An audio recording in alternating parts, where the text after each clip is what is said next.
পায়েস খেতে আমরা প্রত্যেকেই ভালোবাসি, আর সেটা যদি এরকম দুর্দান্ত স্বাদের ইউনিক একদম নতুন ধরনের পায়েস হয় তাহলে তো কথাই নেই। হ্যালো বন্ধুরা, সম্পাস ক্রিয়েশনে আপনাদের সকলকে স্বাগত। আজকে তৈরি করব এরকমই একটি পায়েস। তো এই পায়েসটা তৈরি করার জন্য বেশি কিছু উপকরণের দরকার লাগবে না।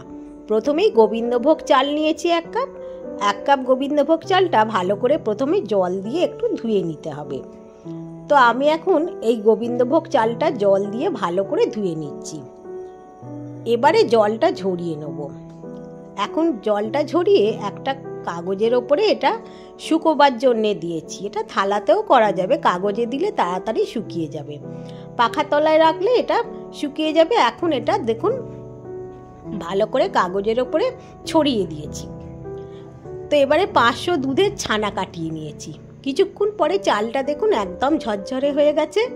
এটা আমি মিক্সিং জারেতে গুঁড়ো করে নিচ্ছি। এখন এটা মিক্সিং জারে গুঁড়ো করে নেব। খুব সুন্দর গুঁড়োটা হয়েছে, ঠিক এই রকম তৈরি করতে হবে। গুঁড়ো করা হয়ে গিয়েছে আমার। এবারে আমি এই গুঁড়োটা একটা বড় বাটিতে ঢেলে নিয়েছি। তার থেকে 2 চামচ একটা ছোট বাটিতে আমি তুলে রাখলাম। আর এই যে গুঁড়োটা, এটা দুধের মধ্যে দিয়ে দেবো। দুধটা আমি আগেই বসিয়ে দিয়েছিলাম। দুধের মধ্যে দিয়ে খুব ভালো করে নাড়তে হবে, আর গ্যাসটা একদম লোতে করে দিতে হবে। এখন এটা আমি একটু ভালো করে নেড়ে নিচ্ছি। তো দুধের মধ্যে এখন চালের গুঁড়ো দিয়ে এটা ভালো করে প্রথমে একটু নেড়ে নেব। আর চিনিটা দিয়ে দিলাম। এতে আমি পরিমাণ মতো চিনি দিয়েছি। এবার মিষ্টি যে যেরাম খান সেরাম দেবেন।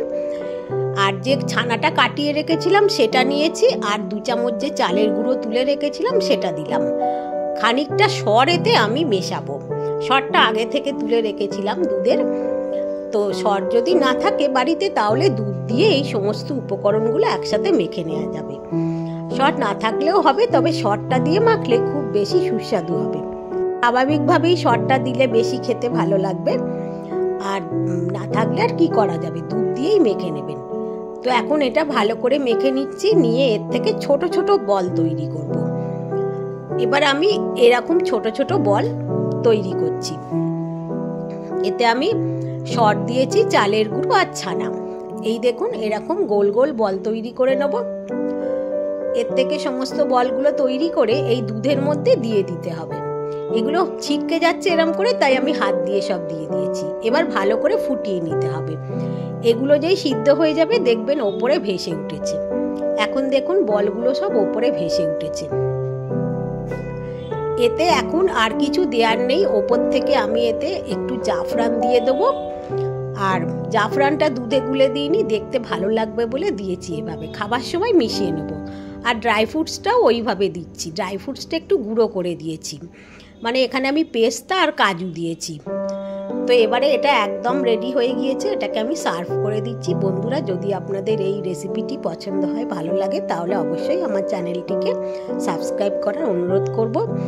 ফেসবুক থেকে দেখলে পেজটিকে ফলো করার অনুরোধ করব। একটা লাইক আর কমেন্ট করে দিলে খুব ভালো লাগবে। বেল আইকনটা প্রেস করে রাখলে আমার আপলোড করা ভিডিওর সমস্ত নোটিফিকেশন আপনারা পেয়ে যাবেন।